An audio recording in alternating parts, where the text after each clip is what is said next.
Hi there, it's Mrs. Sinanacone back for another story time.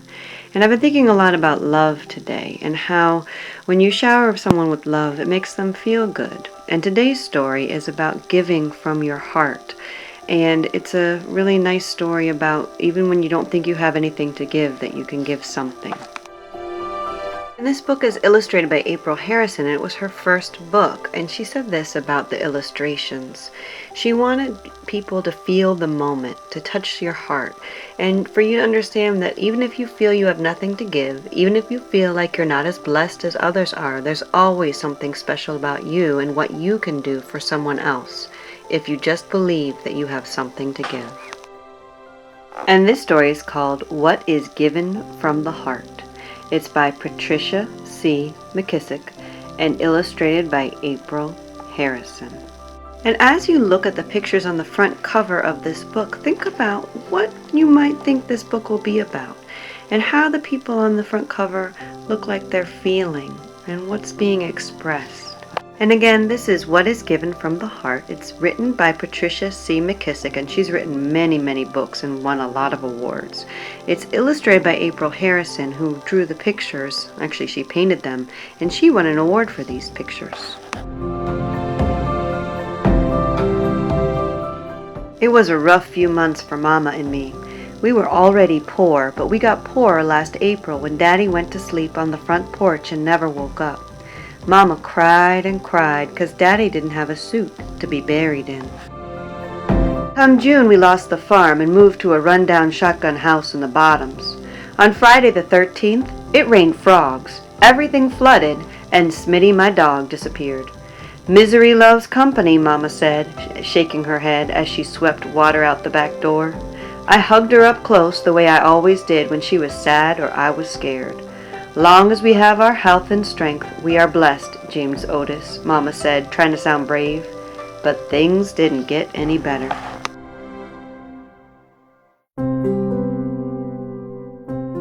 We got an early snowfall in November, and Christmas was skimpy, but we made it through to the new year.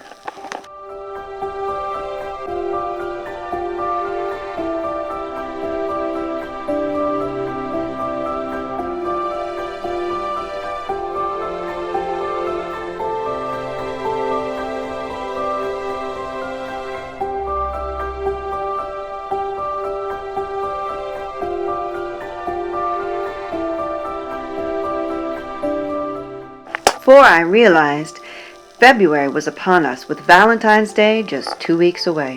One Sunday, Reverend Dennis made an announcement during services. Just as we always do, we'll be delivering love boxes to needy folk in our community, he said. Irene Temple and her little girl have lost everything in a fire. We must add them to our list. Next week, bring whatever you think might be useful to them. Remember, what is given from the heart reaches the heart. James Otis, we need to help out, Mama said on the cold walk home. I came back with, how are we going to do that, Mama? We ain't got nothing ourselves. Mama kept right on talking. Sister Bunch told me that the daughter's name is Sarah. She's 7, 2 years younger than you. You could find a little bit of something for her, don't you think? I wasn't convinced. What do I have that a little girl would want? Now, said Mama. Remember what Reverend Dennis said. What is given from the heart reaches the heart. That night, I lay warm and toasty under one of Mama's quilts. Still, it made me tremble to think about fire taking away what little we did have. What can I give Sarah to make up for all she's lost, I wondered. I considered the blue ribbon I'd won in the school spelling bee. Nah, the award was important to me, but it would mean nothing to her. I looked over my beautiful sparkling rock, the one I'd found down by the creek. But how would that help Sarah? You can't eat a rock. Unable to come up with anything good, I pulled the covers over my head and drifted off to sleep. Come morning, I found Mama at the kitchen, busy sewing. I know if we had a fire, I would miss my aprons, Mama explained. So I've decided to make Mrs. Temple one. But Mama, you're using your white tablecloth, the only nice thing you have. James Otis, I'm stitching with a loving heart. My hope is that this apron will give as much joy to Mrs. Temple as the tablecloth has given me. Mama's smile was a welcome sight. That made me study harder on what I could contribute. Maybe Sarah would like something to play with, like my whistle from Dexter Benson's birthday party. But my spit was all over it. What about my crayons? I drew so many pictures with them, even though the black, pink, and dark blue were missing. No way, I couldn't give her used crayons. And I couldn't give her my pencil that was just a nub and not much eraser left either. As time flew toward Valentine's Day, I fretted more and more. I considered giving Sarah a puzzle. It didn't bother me that 2 pieces were missing, but it might bother her. That wouldn't do, not even with a bow on it, and neither would my capeless Superman Halloween costume. Then I remembered my book, Things That Roll. Mama paid 10 cents for it at the resale shop. I read it every night until I'd memorized each word, and then I drew pictures of all the stuff that rolled. Sarah might enjoy my book, I thought, but maybe she didn't like trucks and marbles and such. Still, it got me to thinking. I gathered my crayons, my pencil, and some paper, and got busy. What do you think James Otis is going to do? Why did he get his paper and pencils and crayons? What's he making? Let's listen to see if your prediction is correct.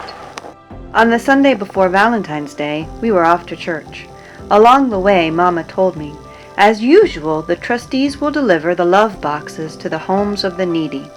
But Reverend Dennis has invited the Temples to receive theirs at Olive Chapel so they can meet the congregation.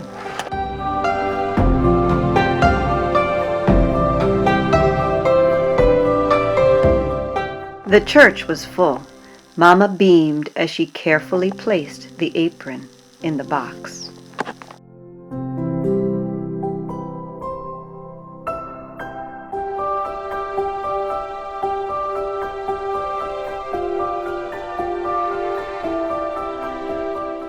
When we presented the Temples with their love box filled with all kinds of clothing, food, tools, and toys, Mrs. Temple was overcome with emotion.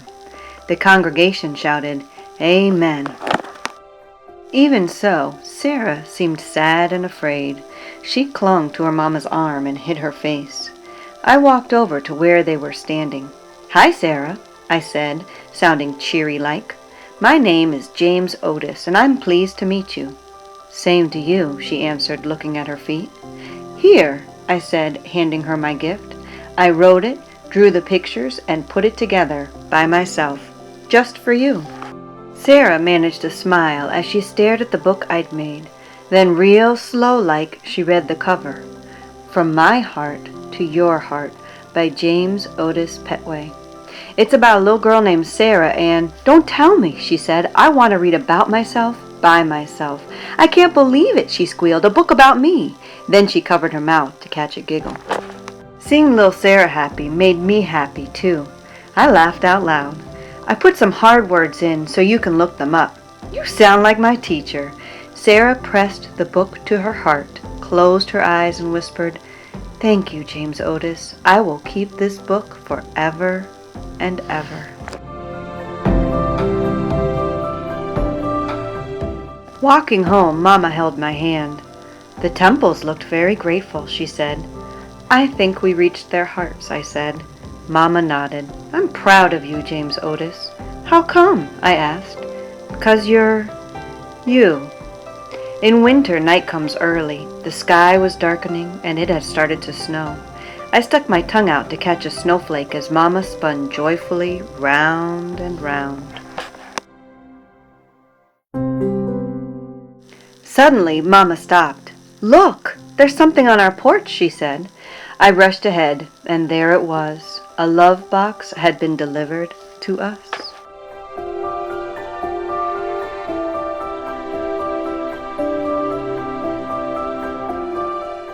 And our hearts rejoiced.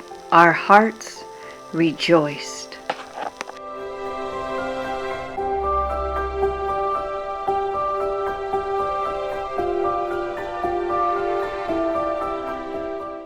And that's the end. What did you like about this story? What was your favorite part? I liked how much love there was. There was a lot of giving, even when it didn't seem like they had anything to give. And of course, I loved that he made a book for her. I think that's fantastic. How did James Otis feel seeing Sarah happy with her new book? And what kind of gift could you give to somebody today? If you liked these books and you want to check out others about kindness and reaching out to others, check out Each Kindness by Jacqueline Woodson and Mrs. Katz and Tush by Patricia Polacco. Both of these have wonderful stories about how kindness can affect others. Also, don't forget about the Lit Limo. It's not going to be riding next Monday because of a teacher workday, but here's the schedule. You can go to any Lit Limo stop and get free books. Don't forget to go to our Google Meet classroom. The link is below this video. Take care, be safe, read good books, wash your hands, and remember that I love you.